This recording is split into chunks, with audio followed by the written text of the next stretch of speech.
Uma boa noite a todos. Nós vamos dar início, nesse momento, ao painel 9, tá? Ações de combate e proteção de crianças na sociedade de sistemas de informação. Irão compor esse painel 2 palestrantes. Primeiro palestrante, professor Fernando Eberlin. Não vou me arriscar a falar os nomes no meio, que eu creio que eu vou errar, mas depois o professor Fernando pode apresentar o nome completo. O professor Fernando é doutor e mestre em Direito Político e Econômico pela Universidade de Mackenzie, tem MBA em Ciências do Consumo aplicadas pela Escola Superior de Propaganda e Marketing, é especialista em Direito da Responsabilidade Civil pela FGV, Faculty Visor na Faculdade de Direito da Universidade de Cambridge, entre janeiro e março de 2018, e professor nos cursos de pós-graduação Lato Sensu da FGV. Tá? E também atua como advogado em São Paulo. Tá? Temos também o Pedro Monteiro da Silva Eleutério, nosso segundo palestrante desse painel. O Pedro é mestre em Ciência da Computação e Matemática Computacional pela Universidade de São Paulo, atua como perito criminal federal na área de informática desde 2006, é autor do livro Desvendando a Computação Forense, foi uma das primeiras obras sobre computação forense no Brasil, é um dos autores do livro e colaboradores do livro Tratado de Computação Forense, que é a maior obra em língua portuguesa sobre o assunto. É professor de pós-graduação e de diversos cursos de aperfeiçoamento profissional sobre computação forense e já recebeu diversos prêmios na área, dentre eles o primeiro prêmio de destaque forense e terceiro prêmio de destaque forense, concedidos pela Sociedade Brasileira de Ciências Forenses. O Trevor Award ao Winner, concedido no Encontro Mundial de Peritos, no 12º World Meeting of International Association of Forensic Science, e o Best Paper Award, prêmio de melhor artigo, no 5º International Conference of Forensic Computer Science. Tá? E tem o site pessoal dele, www.eleuterio.com. Então, são esses os dois palestrantes da nossa noite. Ainda contamos com o facilitador, que é o Jefferson Patrick Germinari, é servidor público do Tribunal de Justiça do Estado de São Paulo, atualmente no cargo de escrevente técnico, já exerceu o cargo de escrevente técnico, exerce o cargo de escrevente técnico judiciário, já foi servidor público da Secretaria de Administração Penitenciária, atualmente tem mestrado em Direito pela Universidade de Marília, a Unimar, atualmente realizando. Atua na linha de pesquisa em empreendimentos econômicos, processualidade e relações jurídicas. E foi graduado pela Faculdade de Ciências Gerenciais de Dracena em 2010. E atualmente é membro dos grupos de pesquisa Organizações Competitivas Inovadoras e Compliance nas organizações da região de Marília e o incremento de competitividade organizacional. Tá? E contaremos comigo mesmo, como mediador. Sou o professor Rafael, atualmente na Universidade Federal de Mato Grosso do Sul, no curso de Sistemas de Informação. Não vou passar minha bibliografia, mas, resumir, tenho mestrado e doutorado na área de inteligência computacional, também no mesmo local de formação do professor Pedro, no Instituto de Ciências Matemáticas e Computação da USP. Tá? Então, a partir desse momento, nós começaremos com as falas dos palestrantes, começando pelo professor Fernando, depois passaremos para o professor Pedro, e depois iniciaremos as nossas perguntas, debates, enfim, daremos sequência ao painel. Okay? Então, todos devidamente apresentados. Se por um acaso cometi algum erro na apresentação, por favor, me corrijam se faltou alguma informação. E começamos agora, então, com o professor Fernando. Professor Fernando, fala toda sua, fique à vontade. Muito obrigado, Rafael, pela apresentação. Uma boa noite a todas e a todos. Inicialmente, eu gostaria de agradecer o convite formulado pela organização desse Congresso Interinstitucional de Diálogos entre Direito e Tecnologia, que foi formulado pelo meu amigo, Dr. Luiz Renato Otaviano. É realmente um prazer estar aqui para discutir esse tema com vocês. O tema que eu vou abordar é a proteção de dados pessoais da criança na sociedade da informação, sob uma ótica mais jurídica. E eu decidi abordar esse tema passando por 3 eixos principais. O primeiro deles tem a ver com a questão da tecnologia e do ambiente digital e das crianças. O segundo, a questão da privacidade, visão jurídica sobre a privacidade no ambiente de proteção de dados. E o terceiro eixo é o uso de dados pessoais, propriamente dito, e depois juntar todos esses eixos com a questão da proteção às crianças. Bom, em relação ao primeiro eixo, que é o eixo do ambiente digital, a primeira coisa que eu gostaria de destacar é a inevitabilidade do uso de tecnologias por todos nós, não só por crianças, mas por todos nós. Então, a gente não consegue passar hoje um dia sequer sem usar o telefone celular para acessar algum e-mail, para ver uma rede social. A gente ouve música através de serviços de streaming que coletam dados. A gente assiste TV utilizando TVs inteligentes ou também serviços de streaming como Netflix, como o Amazon Prime, que vão entender aquilo que a gente mais gosta, aquilo que a gente menos gosta. A gente usa aqueles tags de estacionamento para entrar em shopping, passar em pedágio. Então, a todo momento é possível saber onde nós estamos. Nós usamos cada vez mais ferramentas como essa que nós estamos utilizando agora, o StreamYard e outras como o Zoom, Google Meet, para nos comunicarmos. Enfim, a tecnologia, de uma maneira irreversível, faz parte das nossas vidas. E faz parte também da vida das crianças, cada vez mais. E por que eu digo isso? Porque, às vezes, os pais, os responsáveis, enfim, têm aquela ideia de que, olha, a tecnologia pode ser perigosa para a criança, então vamos afastá-la desse mundo por um período. Mas isso é praticamente impossível, não tem como evitar que isso ocorra. Um dado interessante é que 86% no Brasil, e com o número de 2018, das pessoas entre 9 e 17 anos já têm acesso à internet, já utilizam a internet. Então, é um número realmente bastante expressivo. Bom, utilizar a tecnologia tem um lado ruim e um lado bom, como tudo na vida, O lado ruim é que nós somos mais vigiados, invariavelmente. Então, mais pessoas sabem aquilo que a gente faz, quais são os nossos hábitos, o que a gente prefere, o que a gente não prefere. Isso tem um efeito negativo, porque pode gerar, dentre várias outras coisas, a questão dos efeitos inibidores de comportamento. Então, a gente sabe que está sendo vigiado em alguma rede social, em algum aplicativo, enfim, toda hora tem alguém de olho que nós estamos fazendo. Isso faz com que o nosso comportamento fique um pouquinho mais comportado, um pouco mais comedido, gerando alguns efeitos em liberdade de expressão e autonomia e tudo mais. Ainda nesse campo do lado ruim, a gente pode falar nos vícios que a tecnologia gera, então vícios em jogos, vícios em redes sociais. Recentemente a Netflix divulgou um filme/documentário muito interessante, Dilema das Redes, que trata exatamente dessa questão de como as pessoas dependem cada vez mais desse tipo de coisa, enfim. E ainda tem a questão das pessoas conhecerem, dos fornecedores conhecerem mais as nossas preferências. E aí eu estou me reportando à questão do assédio de consumo. Então, nós ficamos mais vulneráveis, nas relações de consumo nós já somos vulneráveis, mas como existe muita informação a nosso respeito disponível, nós ficamos mais vulneráveis ainda nesse ambiente tecnológico. E, obviamente, tem a questão da privacidade, que eu vou tratar um pouquinho mais para frente. Mas existe também o lado bom, o outro lado da moeda.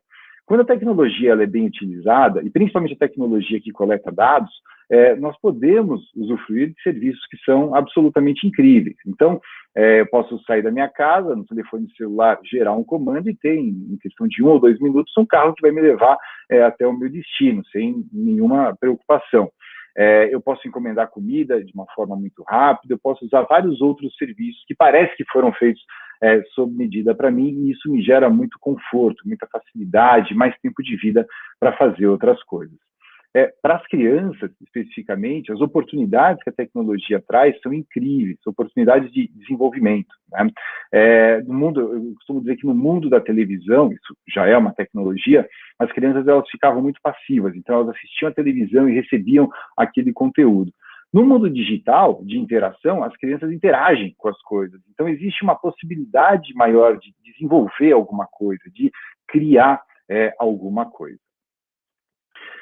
Ainda no campo das oportunidades, eu acho que a gente pode mencionar, das oportunidades ligadas aos serviços que coletam dados pessoais, a gente pode mencionar o fato de que o conhecimento a respeito do ser humano, além de proporcionar serviços mais confortáveis, também pode proporcionar coisas positivas de um ponto de vista um pouco mais global. A gente conhece tendências de evolução, por exemplo, de uma doença. Então, no caso da pandemia, nós temos informações sobre o Covid-19 de maneira praticamente instantânea, atualizadas a todo momento. Isso permite entender certas tendências e orientar o poder público em relação ao que vai fazer e ao que não vai fazer. Então, tem um lado bom e um lado ruim. E a pandemia, obviamente, está incentivando, está potencializando esses dois lados, o bom e o ruim. Indo para o segundo eixo, que é o eixo da privacidade, a primeira coisa que eu queria destacar é que a privacidade, como um conceito jurídico, é um conceito temporal e contextual. O que eu quero dizer com isso é que essa ideia muda a cada momento, a cada geração e também em cada contexto.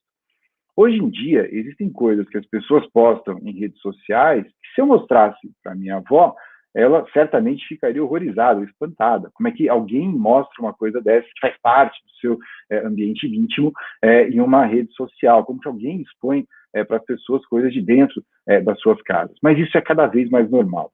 E, além disso, existe também uma espécie de uma pressão social para que a gente se exponha cada vez mais, para que a gente tenha uma rede social, para que a gente interaja usando esse tipo de ferramenta. Então, além de ter uma exposição maior, existe também uma certa pressão social para que a gente se exponha mais. Quando a gente olha para o universo infantil, a gente tem um aspecto muito importante para refletir. A noção de privacidade das crianças não é a mesma noção de privacidade que os adultos têm, né? As crianças, assim como todos os seres humanos, gostam de interagir, de falar, de se expor, né? E essa exposição potencializada pelas questões tecnológicas pode gerar efeitos à privacidade que são um pouco mais complexos. Em relação a essa questão da exposição, né, eu gosto muito de lembrar do mundo analógico, assim, né, que mostra como nós gostamos de falar coisas a respeito da nossa vida para os outros. Então, o exemplo clássico que eu lembro é a viagem de avião. Quando você senta no avião do lado de alguém, você está disposto a conversar e tem alguém disposto a conversar, às vezes você fica lá uma hora e pouco, contando para essa pessoa coisas a respeito da sua vida. Só que nesse mundo analógico, as coisas que você contou ficam ali, naquela conversa de avião, a pessoa nunca mais vai te ver e essa informação uma hora vai se perder. Nesse nosso mundo digital, essa vontade de se expor, que é um pouco inerente ao ser humano, ela acaba ficando armazenada em algum lugar, fica um rastro. E isso pode ser, de alguma forma, agregado, trabalhado e utilizado para uma finalidade qualquer, como vender um produto, um serviço, conhecer melhor a pessoa que você quer contratar, enfim, várias outras coisas. Em relação ao terceiro eixo, que é o eixo dos dados pessoais, a primeira coisa que eu queria destacar, e eu não sei nem se o advogado é a pessoa mais habilitada para falar disso, mas é uma visão que eu tenho, é que os dados, eles possuem uma função social, uma função coletiva muito importante, inclusive os dados pessoais, né? Saber como as pessoas se comportam e conhecer certas tendências permite desenvolver coisas que são importantes para a humanidade, para a comunidade como um todo. Eu já mencionei o exemplo dos dados relacionados à Covid, mas aqui em São Paulo, por exemplo, houve um período em que se utilizavam os dados de localização dos telefones celulares para entender como as pessoas se deslocavam, e com isso estabelecer o tal do índice de isolamento social. Veja, ninguém autorizou o governo, o Estado, a monitorar o meu movimento no telefone celular.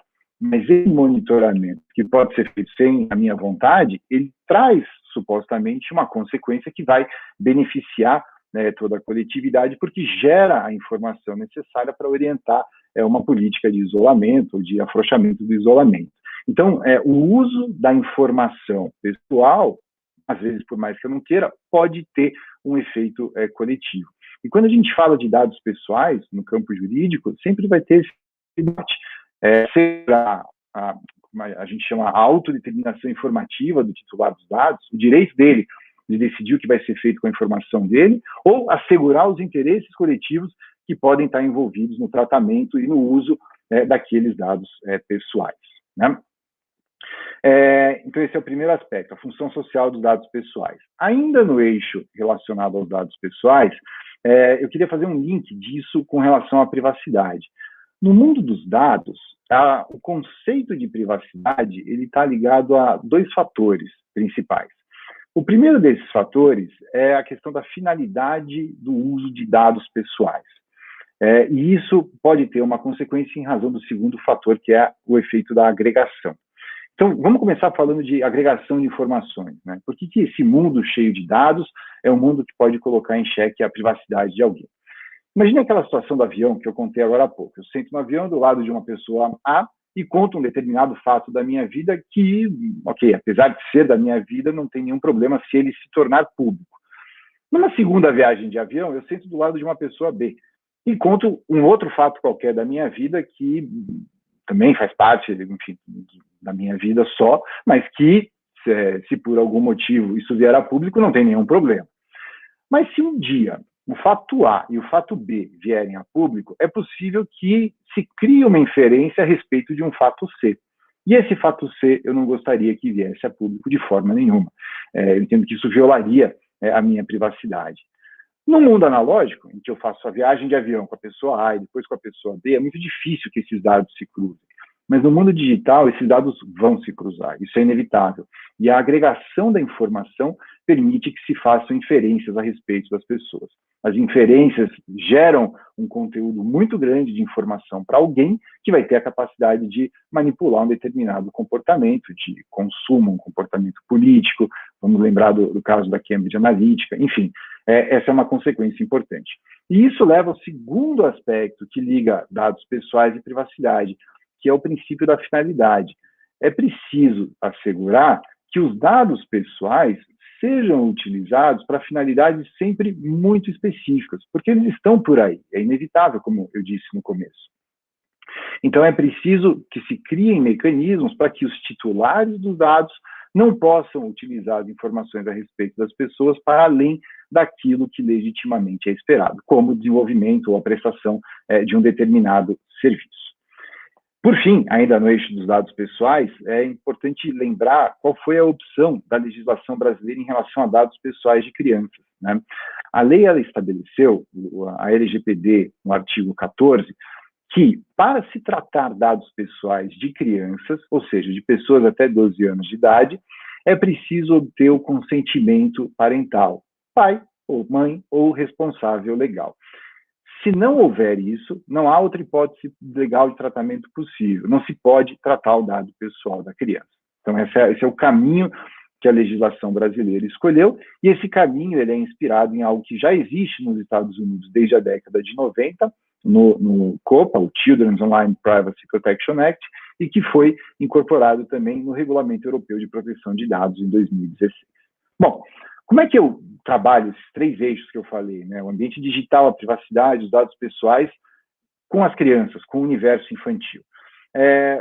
Primeiro aspecto que eu queria destacar nesse contexto, né, nesse caldeirão em que a gente junta todas as informações, é que as crianças, em relação aos direitos delas, especialmente depois da década de 80, 90, elas passaram a ser vistas não mais como um simples objeto de proteção. Antigamente se usava a expressão menor, né, para se referir à criança. Então, a criança era um objeto, um mini-adulto, que devia ser protegida pela legislação e, quando fosse um menor infrator, deveria ir lá marcar com as suas consequências. Da década de 80 e 90 para frente, a criança passou a ser vista como uma pessoa titular de certos direitos, né?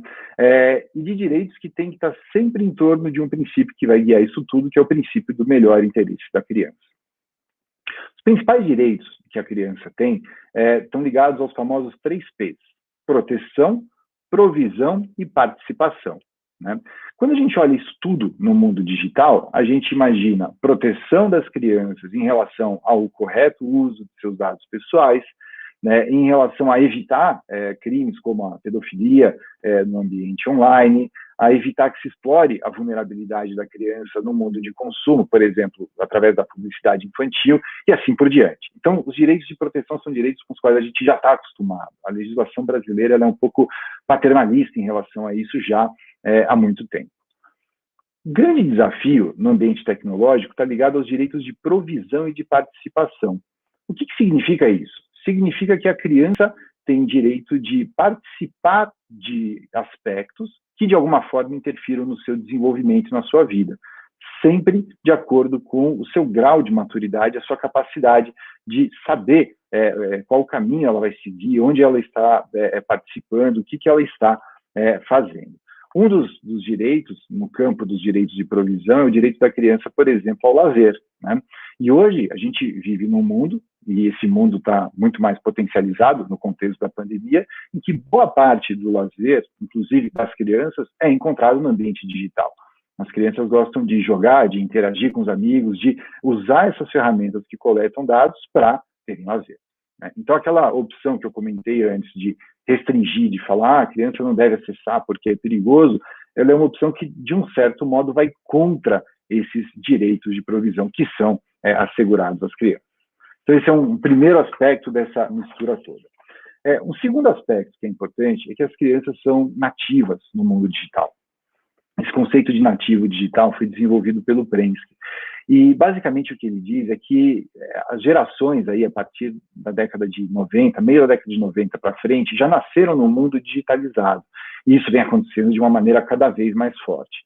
Então, eu, por exemplo, tive que me adaptar, e muito, para entender como funciona o ambiente digital, como funcionam essas ferramentas. As crianças hoje, elas nascem e olham para um telefone celular, um tablet ou alguma coisa, e elas instintivamente encostam naquilo, aquilo acende uma luz, depois elas aprendem a apertar o botão do play muito cedo, quando algumas ainda bebês já sabem fazer isso, e elas entendem que o botão do play gera alguma coisa, então elas desde muito pequenas sabem interagir, sabem mexer com esse tipo de coisa. E tem alguns artefatos que são especialmente atrativos para crianças, embora não sejam desenvolvidos para elas, né?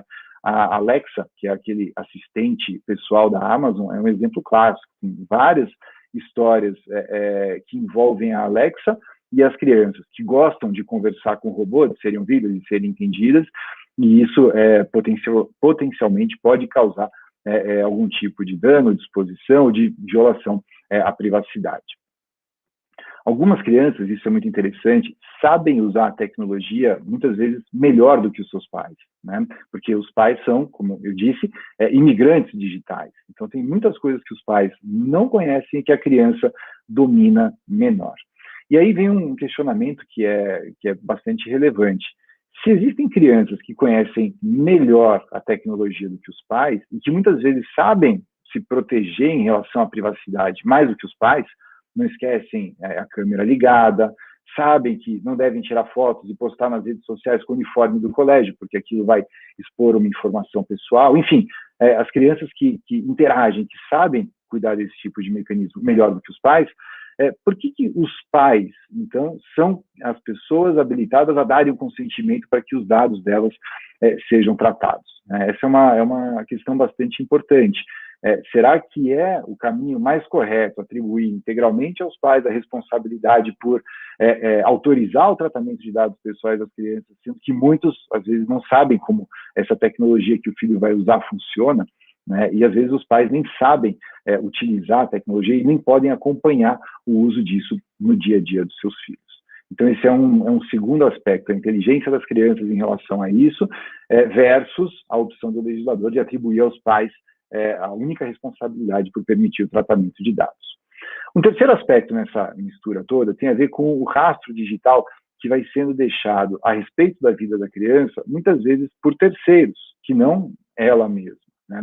Existe uma expressão interessante, que é o tal do sharenting, né? O sharenting é uma palavra da língua inglesa que mistura o share, compartilhar, com o parenting, que é o cuidado, enfim, o cuidado paternal, maternal, em relação aos filhos. E ele consiste naquela situação do pai ou da mãe que, por exemplo, criam uma conta na rede social para o bebê que acabou de nascer e vão ali postando fotografias e fotos e tudo mais, ou que, nas suas próprias redes sociais, postam informações a respeito dos seus filhos. Então, os primeiros passos, o aniversário de 1 ano, a excursão que fez com a escola e tudo mais. Essas informações que os terceiros, como os pais, e também colégios, cursos livres, amigos, pais de amigos, enfim, informações que terceiros vão deixando na internet, criam um rastro digital sobre essa criança. E esse rastro digital lá no futuro, ele pode gerar algum tipo de consequência para a criança. E é uma consequência decorrente de um fato que não foi nem ela mesma que causou. e que, às vezes, foi feito contra a vontade da criança, porque acontece, né? Da mesma forma que a criança fica, às vezes, envergonhada de ver a mãe e o pai mostrando aquela foto de quando era bebê para os amigos e tudo mais, postar alguma coisa que a criança não queira numa rede social também pode causar esse tipo de constrangimento, né? E aí vem uma outra crítica para a legislação decorrente disso. Não existe na LGPD, a nossa Lei Geral de Proteção de Dados, nenhuma ferramenta que permita o controle pelas crianças, por exemplo, depois que atingem a vida adulta, sobre esses dados que foram postados por terceiros ao longo da vida. Lá na Europa, no Regulamento Geral de Proteção de Dados, existe um dispositivo que diz que, se a pessoa, na vida adulta, quiser, ela pode exigir que os provedores de aplicação apaguem as informações que foram coletadas a respeito delas durante a infância. A gente chama isso de direito ao esquecimento, e isso não existe na nossa legislação. Isso deixa as pessoas mais expostas, né? E o último aspecto a respeito dessa exposição toda é o seguinte: esse rastro digital que vai ficando ao longo do tempo, lá na frente pode ter uma consequência. Então, a pessoa adulta vai, por exemplo, atrás de um emprego, ou ela vai contratar um determinado plano de saúde. Se não houver uma regulação correta a respeito do uso desses dados, a pessoa que vai fazer a contratação do potencial empregado vai ter informações sobre o comportamento da criança no colégio. Por exemplo, foi expulsa porque aprontou alguma coisa, ou a respeito de certas posições que a pessoa teve ao longo da vida de caráter político, religioso e tudo mais, que podem, né, impactar numa eventual decisão. Então, seria um uso inadequado dos dados pessoais.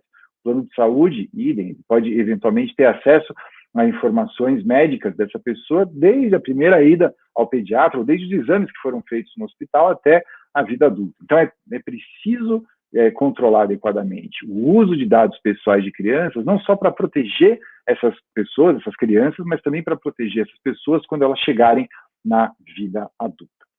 E diante disso, e caminhando para o final da exposição, eu vou colocar mais 2 pontos. O primeiro, dos desafios que se colocam em relação a tudo isso que eu falei, e o segundo, os possíveis caminhos que a gente pode ter nesse caminho, para resolver, para endereçar esses desafios no âmbito do direito. Um primeiro desafio tem a ver com evoluir o conceito de privacidade, fazer uma releitura do conceito de privacidade, especialmente em relação às crianças, e entender que as crianças também têm um direito à privacidade. E isso é uma questão bastante controvertida. Afinal, os pais, as escolas, quem tem algum domínio sobre os filhos, se vê num direito de controlar as ações daquelas crianças. Então, as crianças sempre foram vigiadas. Mas hoje, com a tecnologia, essa vigilância vai muito longe, ela vai muito além. Há algum tempo, eu li um estudo que contava a questão das crianças pequenas, de pouca idade, que fazem as amizades com os bichos de pelúcia. Então, a criança, por exemplo, vai confidenciar para um bicho de pelúcia alguma coisa que é só para o bicho de pelúcia saber. Então, que o papai e a mamãe fizeram alguma coisa ruim, que ela está triste, que ela está chateada, que ela não gosta de um amigo, enfim, alguma coisa assim. E esse bicho de pelúcia, hoje, ele tem a capacidade de ouvir e de ver, de gravar e de filmar aquilo que foi dito. Será que isso não é uma invasão de privacidade na vida dessa criança? E que efeitos, né, esse tipo de monitoramento pode ter no desenvolvimento dessa criança, na autonomia dessa criança? Eu falei lá no começo dos efeitos inibidores de comportamento, né? Se os adultos, quando usam as redes sociais, já se sentem vigiados, a criança, quando perceber que está sendo vigiada, ela também pode ter algum tipo de entrave ao seu próprio desenvolvimento. O segundo desafio que eu queria mencionar é a questão, ou tem a ver com a questão do fato das crianças serem nativas digitais, né? Se as crianças entendem como funcionam a tecnologia, e às vezes elas são mais maduras do que os pais em relação à tecnologia para decidir sobre uma determinada coisa, será que elas deveriam ter o poder de tomar alguma decisão nesse sentido? Né? Então, essa é uma outra pergunta que fica aí no ar. Um terceiro aspecto tem a ver com o comportamento de pais, educadores, empresas e Estado. A gente precisa refletir sobre o papel que esses atores têm no desenvolvimento das crianças. Então, pais e educadores, o que eles precisam fazer, o que eles precisam conhecer para transmitir para os seus filhos em relação a esse assunto. Estado, o que precisa ser desenvolvido em termos de alfabetização digital, enfim, é um outro desafio que a gente tem. E para encerrar, quais são os possíveis caminhos que a gente pode ter em relação a isso, quais são os possíveis caminhos que o direito pode propor em relação a isso. Um deles, talvez seja abandonar a ideia de que o consentimento dos pais ou responsáveis legais seja a única maneira possível de se tratar dados pessoais de crianças. E por que eu digo isso? Porque uma vez dado o consentimento, existe um instrumento contratual, uma espécie de uma carta branca, que permite à pessoa que coletou aqueles dados, a empresa que coletou aqueles dados, utilizá-los de acordo com o que foi contratualizado, né? E isso é uma espécie de carta branca que às vezes não é desejada. A lei, ela prevê outras hipóteses de tratamento de dados, como a questão do legítimo interesse, como a questão de usar os dados para fornecer um determinado serviço, que talvez fossem suficientes, usando aquele princípio da finalidade para assegurar um bom tratamento de dados pessoais de crianças. Então, uma ideia seria usar as outras hipóteses legais de tratamento que existem na lei, para essa questão dos dados pessoais, e pedir o consentimento para tratar a informação pessoal da criança só quando isso for estritamente necessário. E sempre que possível, adiar esse pedido de consentimento para um momento futuro, preferencialmente um momento em que essa pessoa já possa ela mesma dar o consentimento. Um segundo caminho que o direito pode influenciar, impactar, tem a ver com um estímulo, entre aspas, ou uma imposição para que as empresas e enfim, os demais agentes que tratem dados pessoais de crianças utilizem obrigatoriamente tecnologias que são chamadas as tecnologias PET, Privacy Enhancing Technologies. Então, tecnologias que coletam dados e apagam em seguida, que coletam dados e anonimizam, tecnologias que são projetadas desde o começo para assegurar a privacidade. Esse é um aspecto muito interessante, porque você elimina a questão do uso dos dados pessoais das crianças, você não sabe que é o Joãozinho que tem um determinado padrão de comportamento usando um determinado jogo online. Mas você sabe que uma criança de 9 anos tem esse determinado padrão de comportamento usando o jogo online. Essa segunda informação anonimizada pode ser usada para desenvolver melhores produtos e serviços, mas eu posso descartar a parte da informação que diz que aquele dado é do Joãozinho. Então, seria isso, incentivar o uso desse tipo de tecnologia. A penúltima pista que eu queria deixar aqui tem a ver com a redação dos documentos jurídicos referentes ao tratamento de dados pessoais de crianças. A Lei Geral de Proteção de Dados, ela estabelece que as políticas de privacidade referentes ao tratamento de dados de crianças devam ser redigidas de uma maneira simples, que a própria criança consiga entender o que acontece. Eu gostaria de ir até um pouco além disso. Eu acho que essas políticas deveriam ser feitas numa linguagem praticamente infantil, talvez até em forma de desenho animado, de filme, de jogo, em que a criança pode testar os conhecimentos dela a respeito de dados pessoais. Seria uma ideia de usar o tal do visual law, que é uma ideia que está surgindo aí no direito, para as crianças, né, como forma de educá-las a esse ambiente digital. E a última pista que eu gostaria de deixar nessa exposição, e isso eu entendo que é muito urgente, isso demanda uma alteração da nossa legislação, é positivar o direito ao esquecimento. Alterar a LGPD para que seja dado à pessoa, quando ela atinge a vida adulta, ou em qualquer momento, até mesmo anterior a esse, o direito de exigir que as suas informações pessoais coletadas durante a infância sejam deletadas, ou anonimizadas, enfim, de modo que a sua privacidade seja assegurada. Essas eram as considerações que eu tinha, e eu fico aqui ansioso para ver o restante do painel e depois para debater com as perguntas que vão ser encaminhadas. Muito obrigado.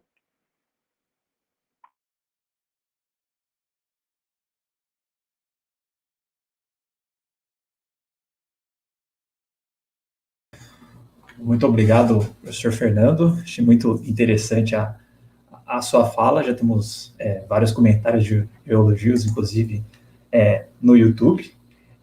Como falado no começo, eu vou deixar então, todas as perguntas, considerações do que está assistindo a palestra para o final, e vou passar agora, então, a fala para o Pedro Eleutério. Tá? Então, depois da fala do Pedro Eleutério, nós voltaremos, então, colocaremos o professor Fernando, o professor Pedro na tela, e iniciaremos aí o debate, as discussões. Okay? Então, professor Pedro, se ainda estiver aí, fique à vontade. Olá. Apresentar. Tranquilo. Boa noite a todos. É um prazer estar aqui participando do evento, tá? Queria agradecer à comissão organizadora desse evento, me convidar aí para o painel 9, e muito obrigado, principalmente em nome da professora Ivone, aí do Campo de Três Lagoas, que me convidou, ela me conhece, e é um prazer estar aqui atendendo e colaborando com esse painel, né, de ações de combate e proteção de crianças na sociedade de sistemas de informação. E eu quero parabenizar aí o nosso primeiro palestrante, o Dr. Fernando, foi bem interessante a explanação dele, e mesmo a gente não tendo combinado, ele falou muito de proteção, né, o painel é ações de combate e proteção, ele falou muito de proteção de dados e tudo mais, eu nem combinei com ele, que eu não conhecia, prazer, e eu, como sou perito criminal federal, né, eu trabalho na Polícia Federal, eu vou falar justamente do combate, tá? Então, eu acho que vai ser uma coisa bem complementar. Eu tenho uma apresentação aqui para compartilhar alguns slides com vocês, eu vou fazer isso. Vamos ver, é só fazer a apresentação aqui para seguir alguns slides, para que vocês possam entender um pouco mais sobre o que eu quero falar no momento, tá? Bom, então vamos lá. Eu vou começar, então, é um prazer, né, novamente estar aqui, e a minha colaboração nesse painel 9 tem mais a ver com a parte de combate, e eu vou falar de crimes específicos na qual eu trabalho. Bom, eu sou perito criminal na área de informática da Polícia Federal, então, eu passo o dia examinando computadores, celulares, justamente em busca de crimes, né, que foram cometidos com o uso de computadores, celulares, equipamentos computacionais como um todo. E, entre os crimes que têm a ver com a parte de informática, talvez o maior crime em quantidade, né, e também uma coisa muito chata, né, é justamente o crime de exploração sexual contra crianças e adolescentes, né, os famosos, o pessoal fala muito de crimes de pedofilia e etc., que é a troca de arquivos de pornografia infantil, né, a posse desse tipo de arquivo, e é essa a minha contribuição que eu queria falar. O que a Polícia Federal, o que os peritos criminais, o que nós, né, como combatentes do Estado, né, contra esse tipo de coisa, estamos realizando nesse sentido para a proteção das crianças e dos adolescentes, principalmente nesse foco, né, relacionados aos crimes cibernéticos, ok, pessoal? Então, essa é a minha colaboração no painel, e é isso que eu vou explicar. Eu vou começar explicando, primeiramente, para que todo mundo entenda, né, o conceito de pedofilia. Muita gente fica falando, pedofilia daqui, pedófilo de lá, arquivo disso, mas, afinal, a gente tem que entender exatamente o que é isso para poder fazer a definição correta, tá? Então, existem várias definições, né? Eu peguei uma definição aqui, que pedofilia é um desvio sexual caracterizado pela atração por crianças ou adolescentes ainda imaturos, ok? Então, assim, esse termo é um termo, é como se fosse uma doença, tá? Muitos do pessoal de direito diz que não necessariamente é uma doença, mas é algum aspecto da pessoa. Agora, independente disso, esse termo, pedofilia, ele só serve, ele só está corretamente aplicado ao ser humano, tá? Porque é uma característica, um comportamento do ser humano. E muitas vezes a gente vê a utilização desse termo de uma forma incorreta, até pela mídia, né, no jornal, quando a gente lê, e fala assim, foram encontrados arquivos de pedofilia no computador de uma determinada pessoa, né? Veja que pedofilia é uma característica, né, de uma pessoa que possui esse desvio, né, digamos assim. Então, ele não pode ser atribuído a um arquivo de computador, né, essa característica.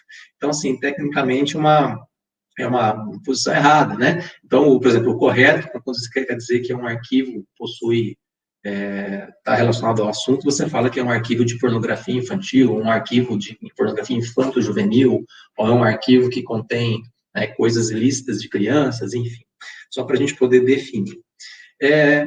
E trazendo um pouco do direito, né, apesar de eu ser formado em engenharia de computação e ser perito criminal de informática, o meu trabalho lida um pouco com o direito.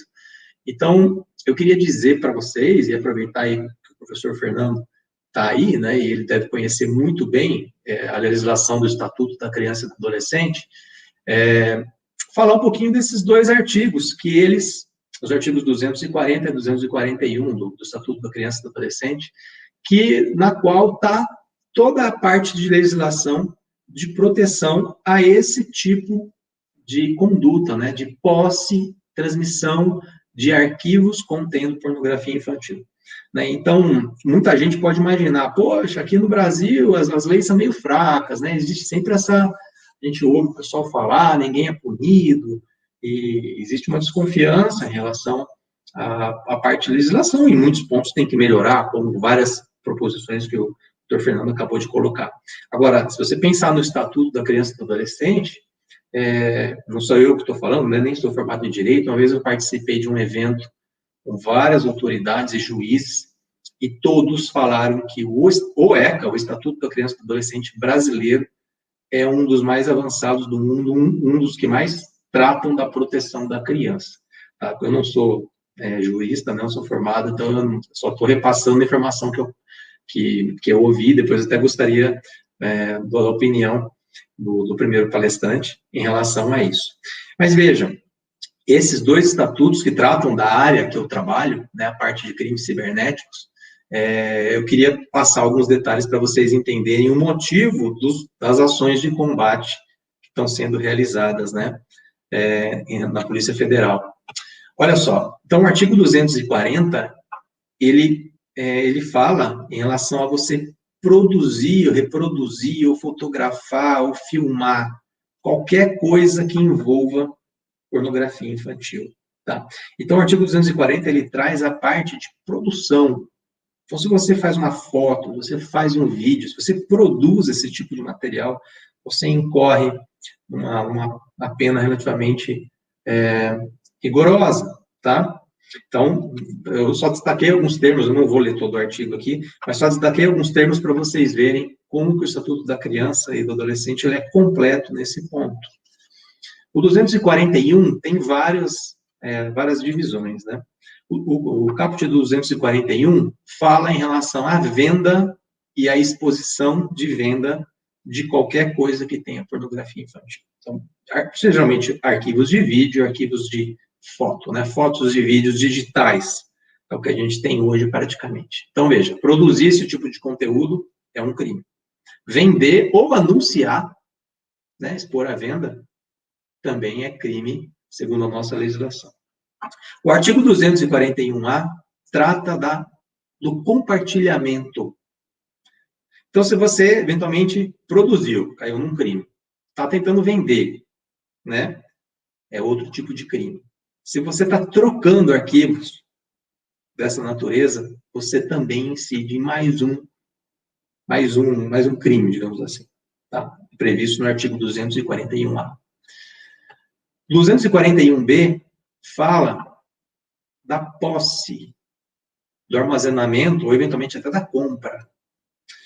Então, se você tiver aí no seu dispositivo, tá? No seu celular, no seu computador, fotos e vídeos de pornografia infantil, né, envolvendo crianças, só do fato de você ter isso armazenado no seu computador, isso é crime, previsto pelo artigo 241B.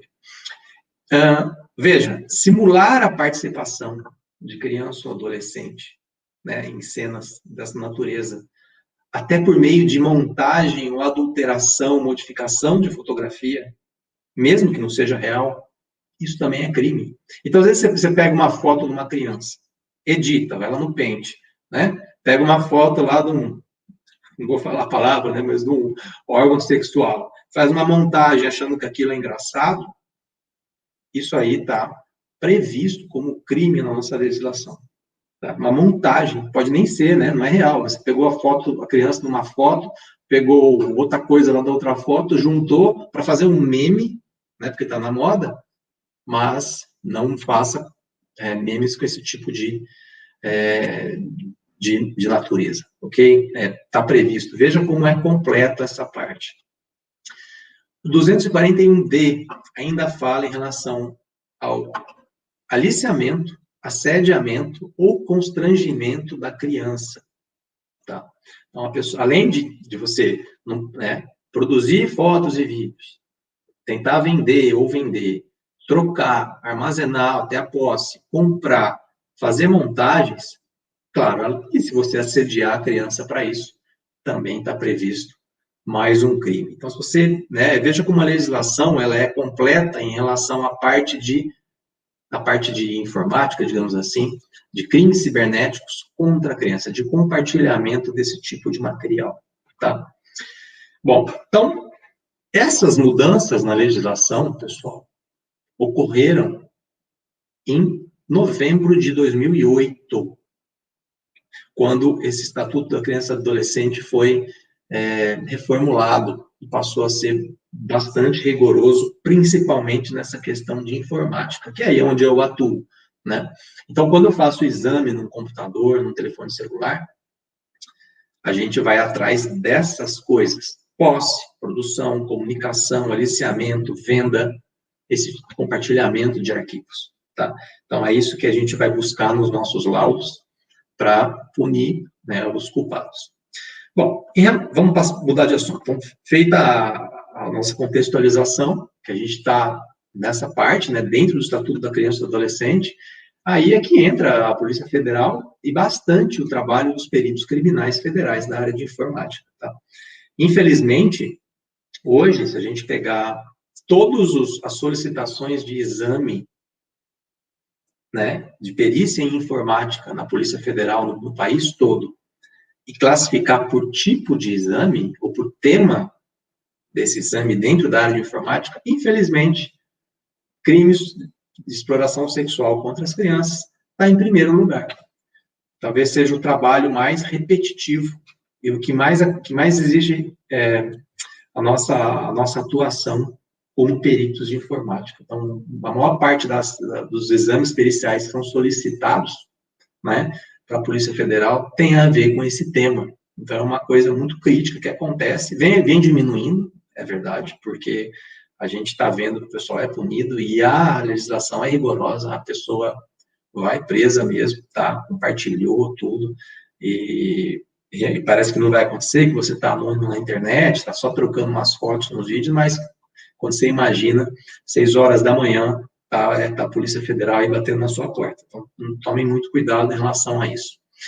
Vamos falar um pouco sobre as ações de combate, para poder colaborar com o painel, a proposta do painel, que é combate e proteção das crianças, nessa sociedade que hoje, pra vocês terem uma ideia, como o professor Fernando falou, todas as crianças estão com tablet, celular, agora na pandemia muito mais, não podem brincar, com os amigos, tem que ficar em casa, então muitos ficam sozinhos com esses equipamentos, muitas vezes com comunicação, com WhatsApp, com página no Facebook, ninguém leu lá, as regras do Facebook, que você tem que ter mais de 13 anos para poder ter uma página, um perfil lá social no Facebook. Isso ninguém leu. Na hora que você foi lá, você clicou no aceitar e não leu.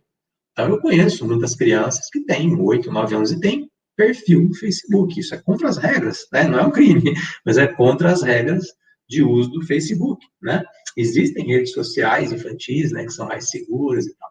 Então, quando a criança está com o celular, qualquer um pode, e com linha, com internet, às vezes com WhatsApp, com telefone, qualquer um pode ligar, qualquer um pode mandar mensagem, colocar lá um post, você vê o perfil completo da criança, você vê que ela gosta desse desenho, do outro, manda uma mensagem, eu também gosto, e começa a fazer uma amizade, é bem o que o palestrante falou, os dados, o gosto dela está lá na rede. Então, fica mais fácil de você, sendo um aliciador, aliciar uma criança. Então, vou falar agora um pouco em relação às medidas de combate, tá? Veja, O combate na Polícia Federal tem várias frentes, eu vou citar algumas, tá, para colaborar aí com o painel. E que tem a ver com a área de informática, que é a área que eu atuo, tá? Existem muitas outras da parte de direito, parte de investigação, né, escutas, análise, né, do pessoal que trabalha em campo, mas eu vou falar da parte mais pericial, mais a parte técnica, né, que é a parte de informática, tá? Existem sistemas, pessoal, de monitoramento das redes de compartilhamento, tá?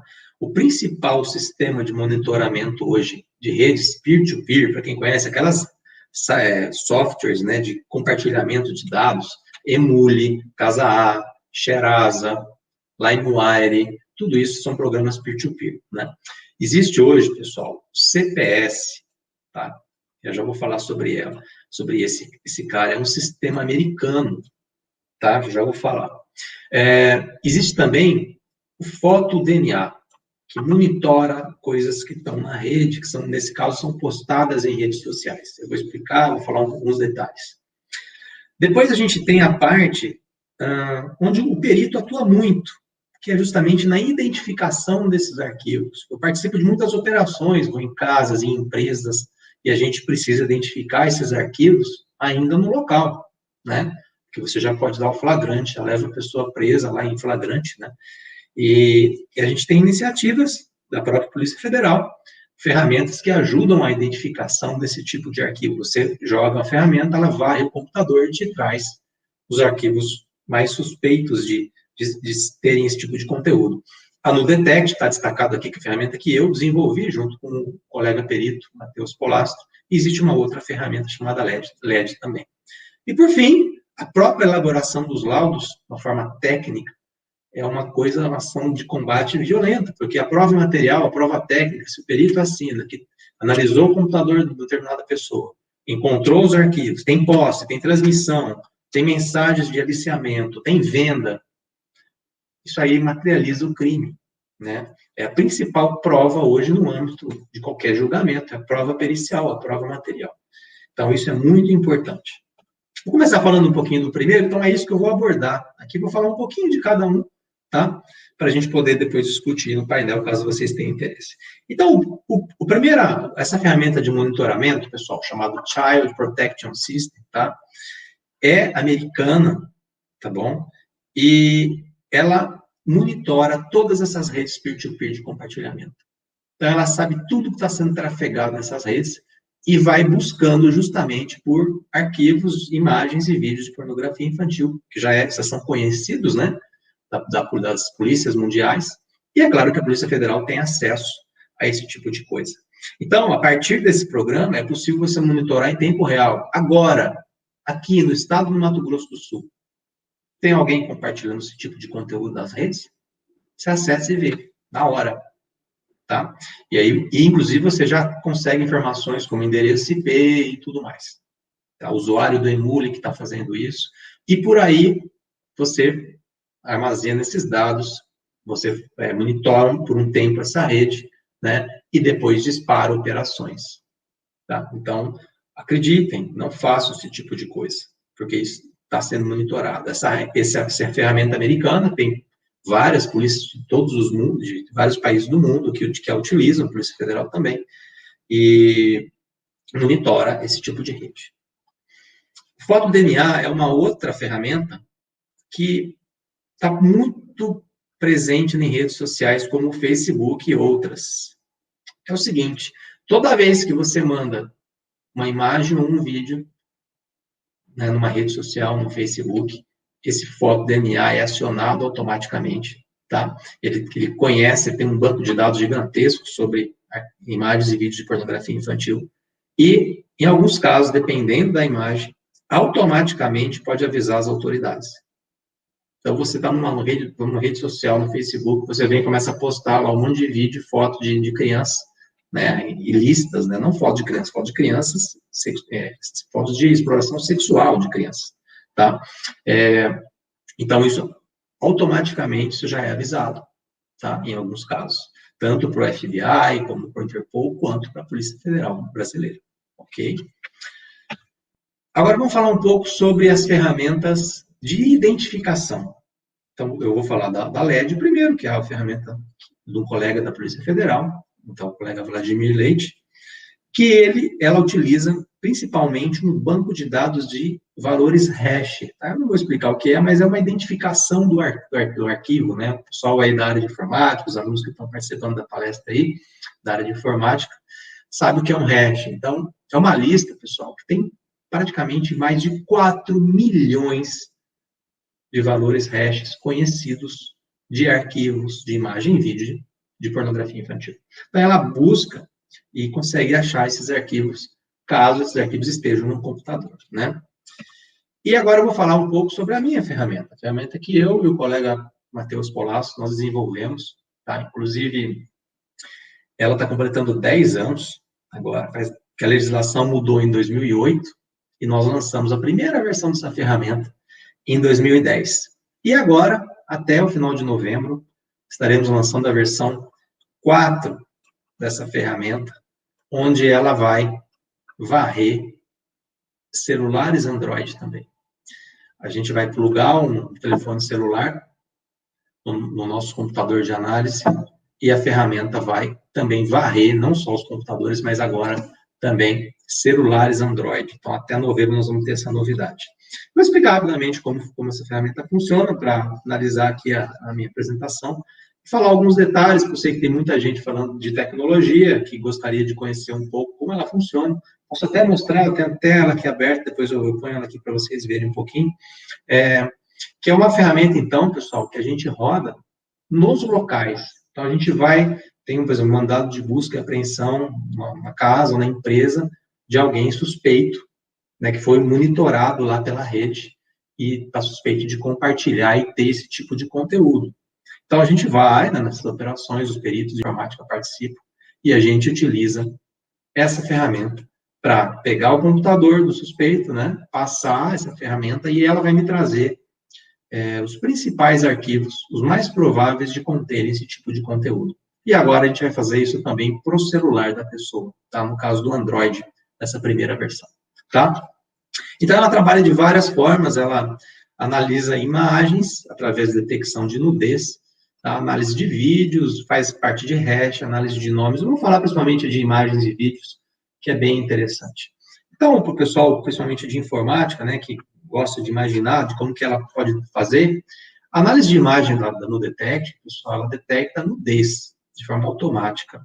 Ela utiliza uma série de coisas, de geometria computacional. Não é uma identificação ainda usando inteligência artificial, já existem alguns trabalhos em relação a isso, mas é que lá no local tem que ser muito rápido, né, e os algoritmos, a gente tem pouca infraestrutura, né, então é uma coisa mais rápida, digamos assim. Então a gente usa esse tipo de fórmula, por exemplo, para detectar tons de pele, né, que é o primeiro passo para identificar nudez, né. Então veja, aquela fórmula, se aplicada numa paleta de cores, ó, ela resulta em tons que são considerados de pele, tá? Você fala, mas tá rosa demais, mas é por causa que, dependendo da iluminação, pode acontecer, né? E detecta pessoas de qualquer raça, tá?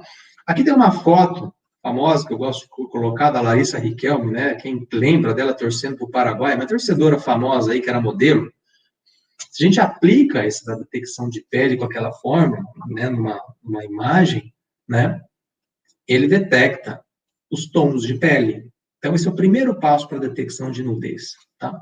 E, na sequência, a gente utiliza várias técnicas de geometria computacional, tá? Não é ainda inteligência artificial, foi uma das primeiras coisas, né? Pega, por exemplo, as 3 maiores regiões contínuas de tom de pele, a vermelha, a azul e a verde, né? Traça um polígono entre essas regiões, estão vendo aqui em azul claro, e aí, uma série de algoritmos, de perguntas, a gente determina se essa imagem possui ou não nudez. Ela não é um classificador, digamos assim, que dá uma porcentagem, ela responde para sim ou não. Então, é assim que funciona a detecção de imagem da Nudetect, de uma forma bem tranquila.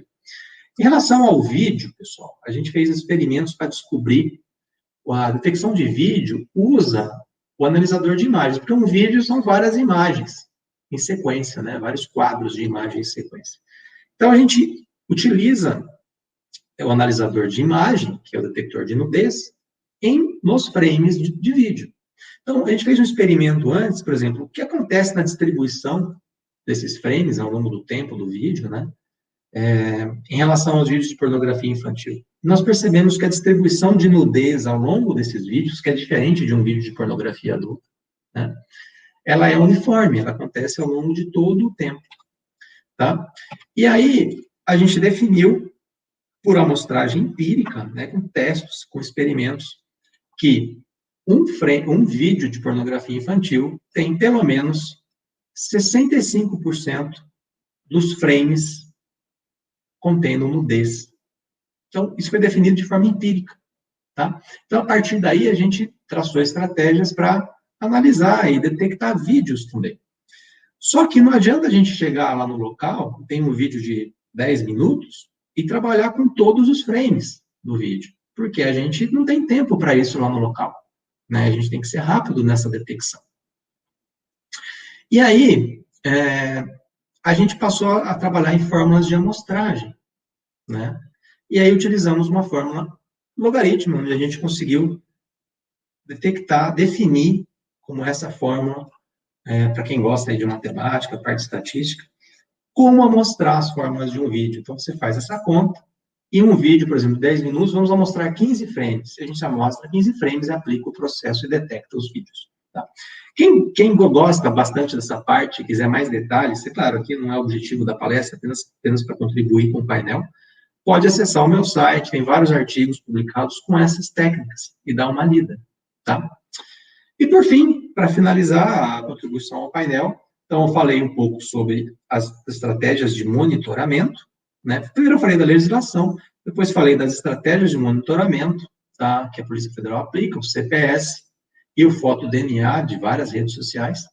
Depois a parte de identificação, como identificar esses arquivos no computador, porque a gente sabe que um computador pode ter milhões de arquivos, e olhar na mão é uma coisa que não é muito produtiva, então a gente tem ferramental específico para isso, e uma desenvolvida aqui em Campo Grande, né? Eu estou aqui em Campo Grande, eu e o colega Matheus, está aqui no Mato Grosso do Sul. E, por fim, a gente tem...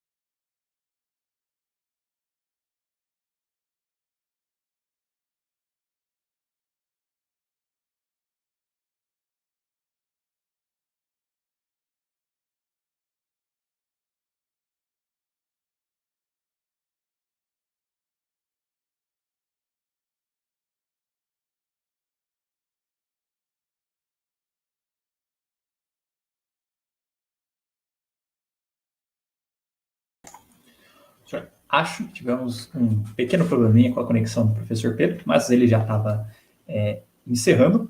E agora eu vou, antes de iniciar as perguntas, já coletando algumas perguntas dos comentários do Facebook, eu passo a palavra para o nosso facilitador, Jefferson Patrick Germinari, tá? Que ele tem algumas perguntas aí para promover o debate. Jefferson, está com você agora.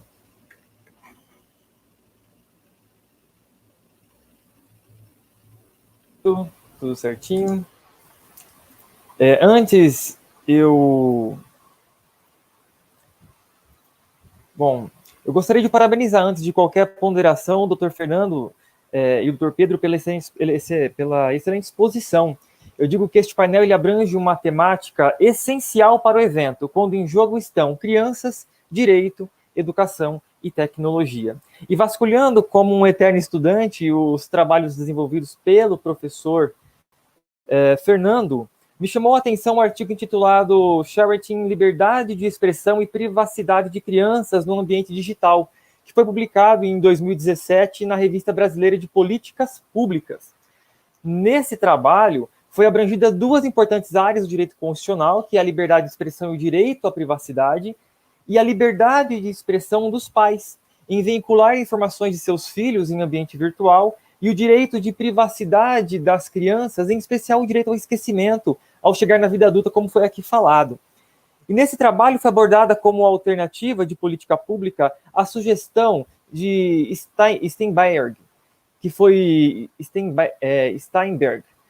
voltada à educação dos pais sobre o uso de mídias sociais. Então, aqui eu retomo a necessidade de trazer em destaque o artigo 14 da Lei Geral de Proteção de Dados Pessoais, que diz que o tratamento de dados pessoais de crianças e de adolescentes deverá ser realizada em seu melhor interesse. Logo, no parágrafo 1º, fala-se que o tratamento de dados deverá ser realizado com o consentimento de um de seus pais ou representante, como aqui também foi exposto. Quando olhamos para o Estatuto da Criança e do Adolescente, lá no artigo 3º, está positivado que criança e adolescente gozam de todos os direitos fundamentais inerentes à pessoa humana, sendo assegurado o seu desenvolvimento físico, mental, moral, espiritual e social. Veja, e social. A minha inquietude, inclusive é objeto de parte da minha dissertação de mestrado da Unimar, condiz com o fato de que nós não possuímos uma geração intermediária entre o velho e o novo, inclusive de um novo que amanhã mesmo já está obsoleto. Nesse ponto, eu afirmaria que os avanços tecnológicos são tão galopantes que sequer conseguem dar espaço para que haja uma devida assimilação cultural e correspondente arranjo normativo para a proteção de direitos. E nesse sistema tão avançado de contextos inovadores, janelas se abrem para transgressões. E eu falei tudo isso até aqui para saber do Dr. Fernando, grande estudioso da área, sobre a notícia divulgada, por exemplo, pelo governo do estado de São Paulo, que assim diz: o governo vai distribuir 750 mil chips com internet gratuita a alunos e professores. E afirmam que a partir de novembro já vão iniciar a entrega. Então, diante disso, as minhas provocações seriam no seguinte sentido para o doutor. 1.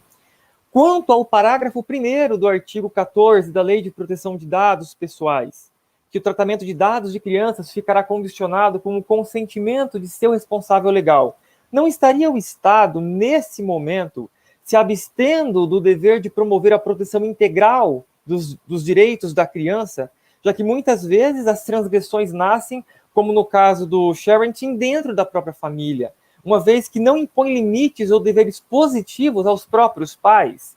A segunda, como que poderia o Estado, a partir das políticas públicas, incentivar a sociabilidade infantil, ao passo de também dar guarida ao direito da criança ao desenvolvimento social, diante de uma sociedade altamente digital e, ao mesmo tempo, vulnerável?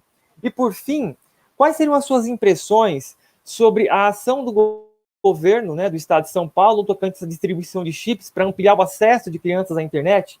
Seria esta mais uma janela que se abre a violações de direitos da criança, considerando que até o presente momento não se estabeleceu mecanismos concretos de supervisão e controle das informações que serão tratadas? Enfim, teria alguma sugestão de contorno dessa problemática, em considerando ser uma eventual abertura de transgressão? Excelente. Bom, inicialmente, obrigado pelas colocações e pela pergunta, Jefferson.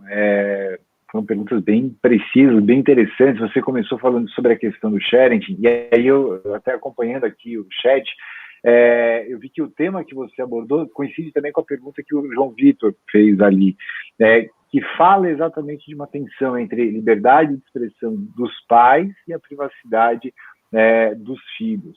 Se haveria um limite para essa superexposição que os pais eventualmente fazem em relação aos seus filhos e tudo mais. E é um tema que você começou comentando a respeito dele. Então, eu queria começar respondendo sobre isso, para dizer que o limite da liberdade de expressão dos pais é justamente a privacidade dos filhos. O difícil é a gente conseguir estabelecer onde que está a linha adequada para isso. Você não pode proibir um pai ou uma mãe de postar uma foto do aniversário do filho, porque aquilo é uma parte da vida desse pai ou dessa mãe que ele quer compartilhar legitimamente no ambiente de uma rede social.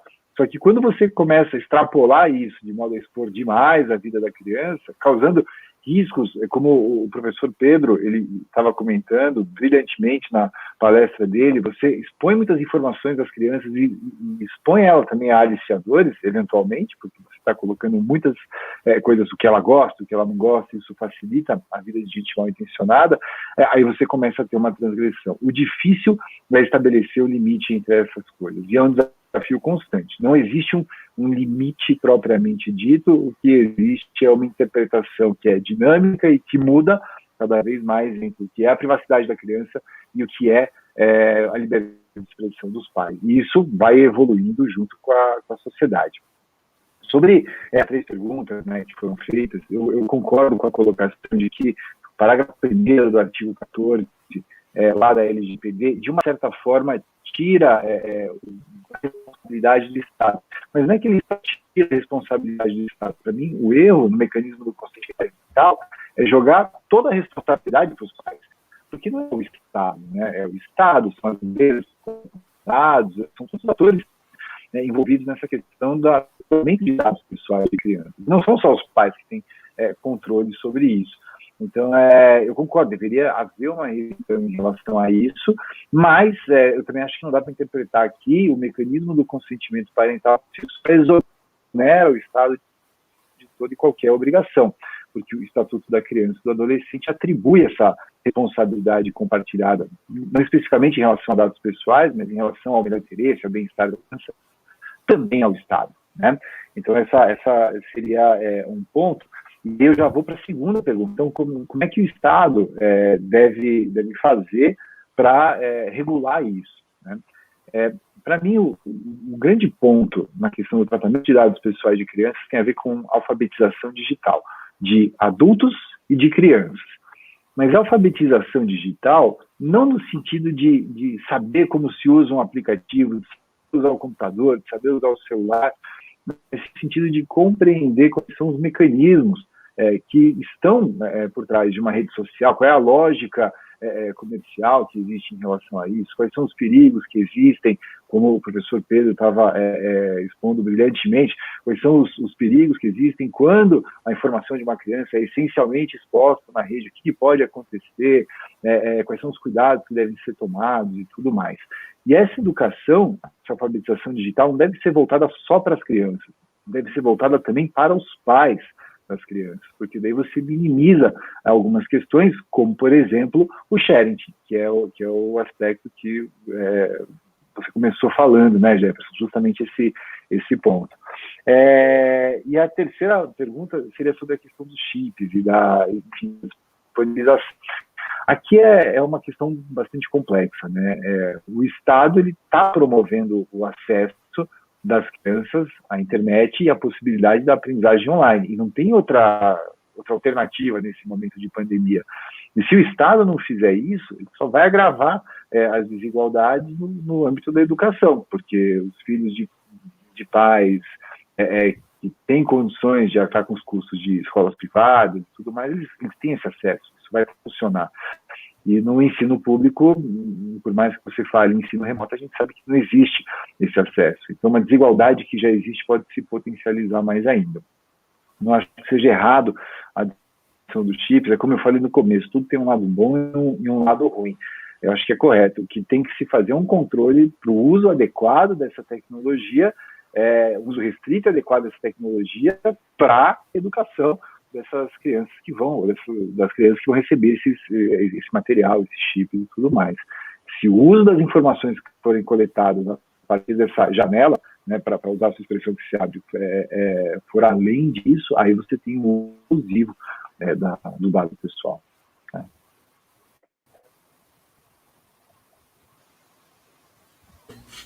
Jefferson, existe uma pergunta para o professor Pedro? Para o Pedro, desculpa. Sim.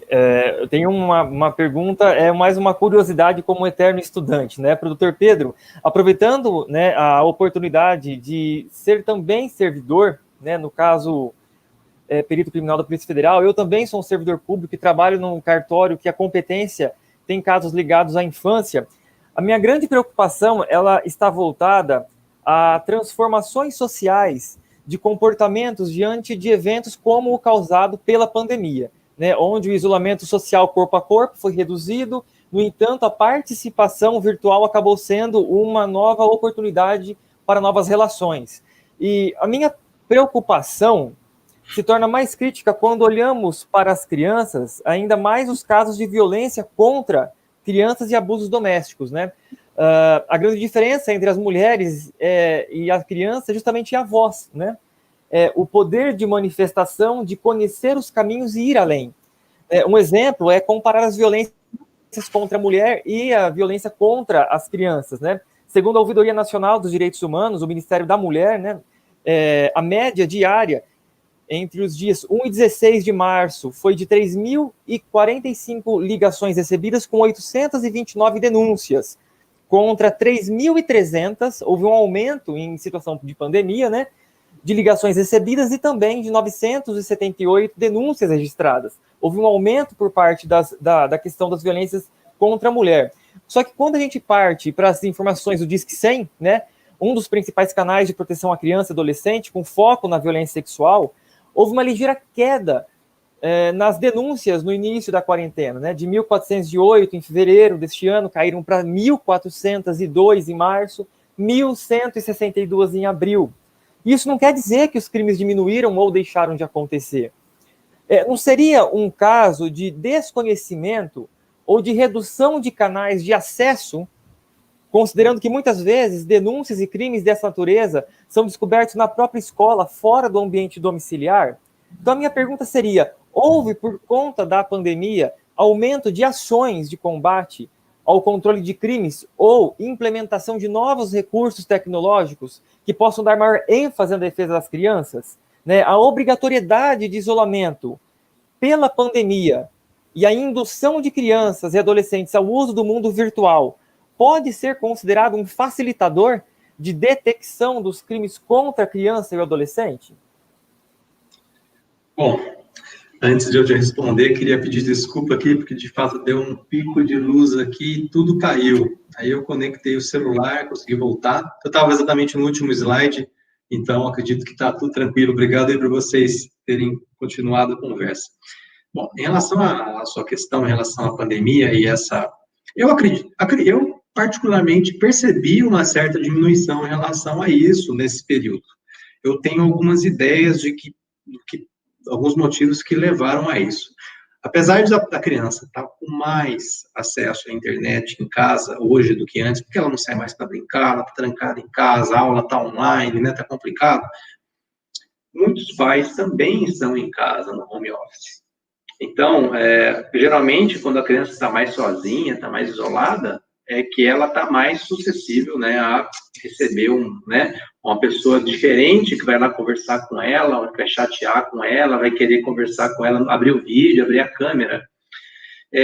A gente tem que pensar o seguinte, num ambiente normal, digamos assim, físico, né, não no virtual,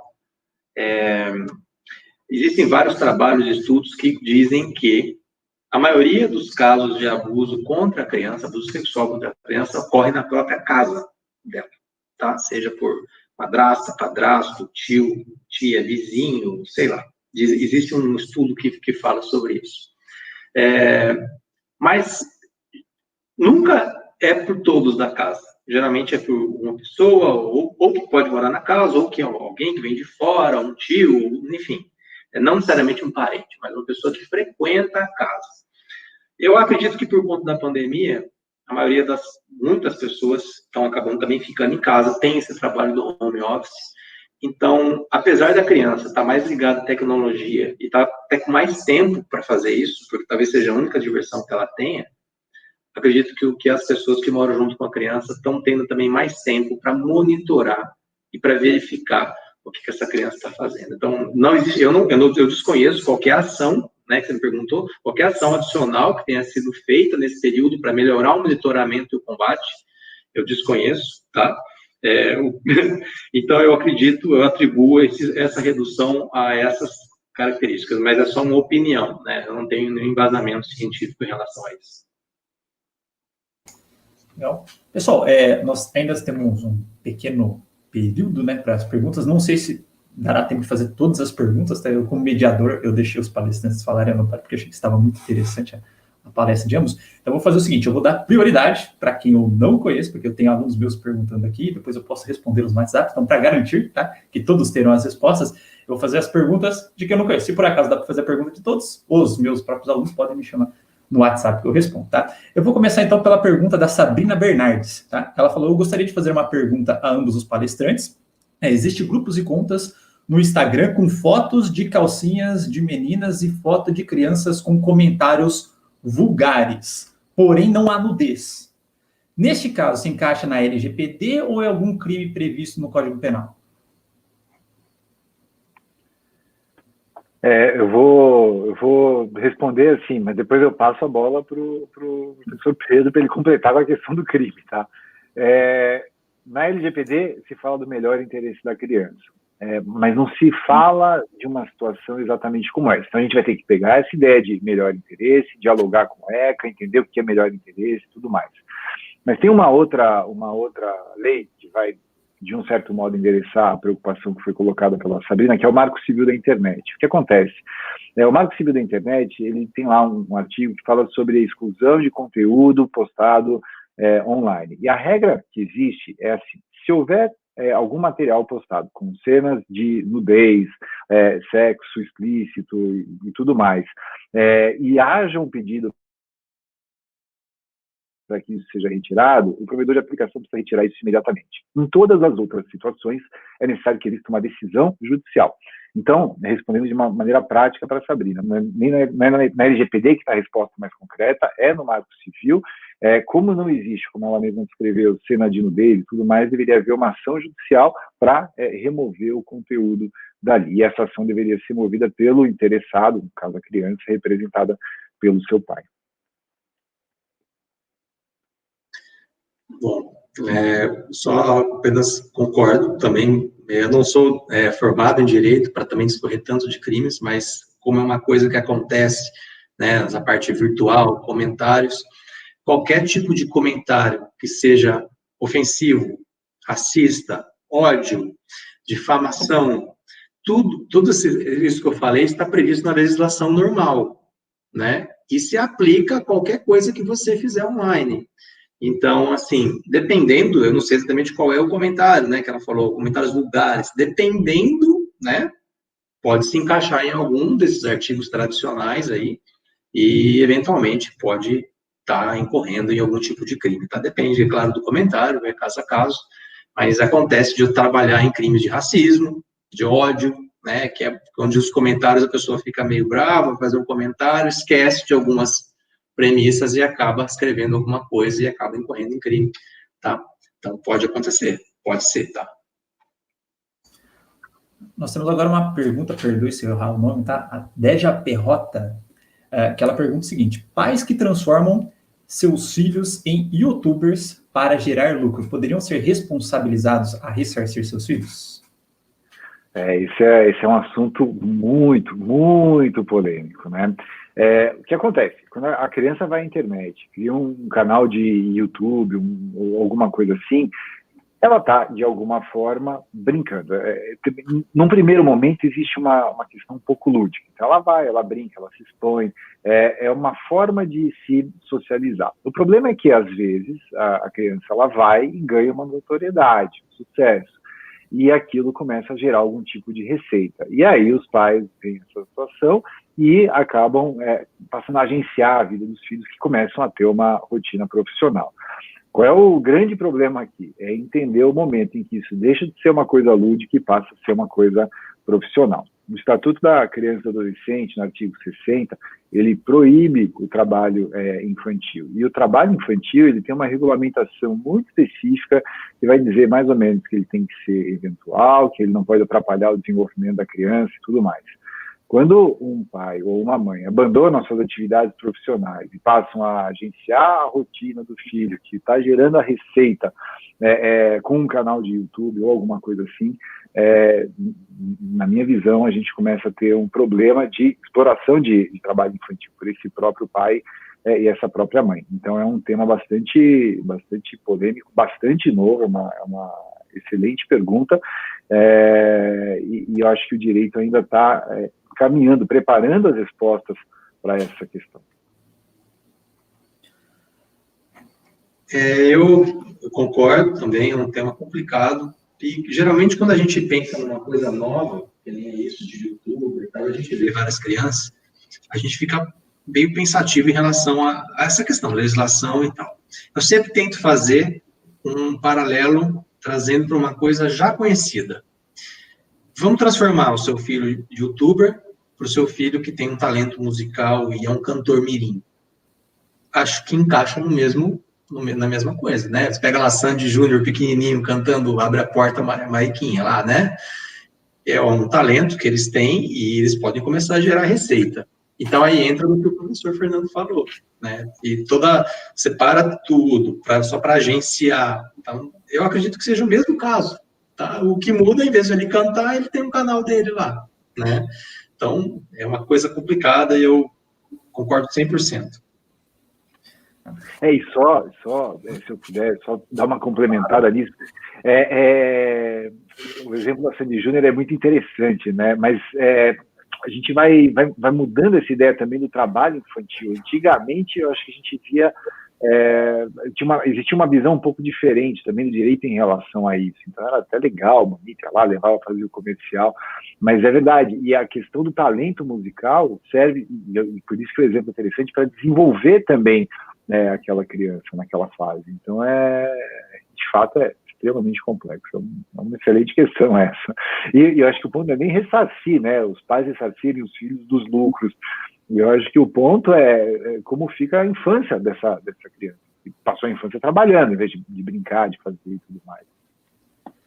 Bom, acho que dá mais tempo para uma perguntinha rápida do João Vitor Sena. Acho que o professor Fernando já comentou a respeito, que ele fala em caso de uma superexposição de uma criança pelos pais, né, gerar um constrangimento futuro. Caberia a responsabilização dos pais? É um novo desafio. Eu entendo que, dependendo do constrangimento, sim. E vai ser uma coisa absolutamente nova, né? Mas eu acho que nós não estamos muito distantes dessa realidade, dos filhos processando os pais no futuro, em razão do comportamento que os pais tiveram com eles durante a infância. Agora, tudo fica registrado, né? Então, já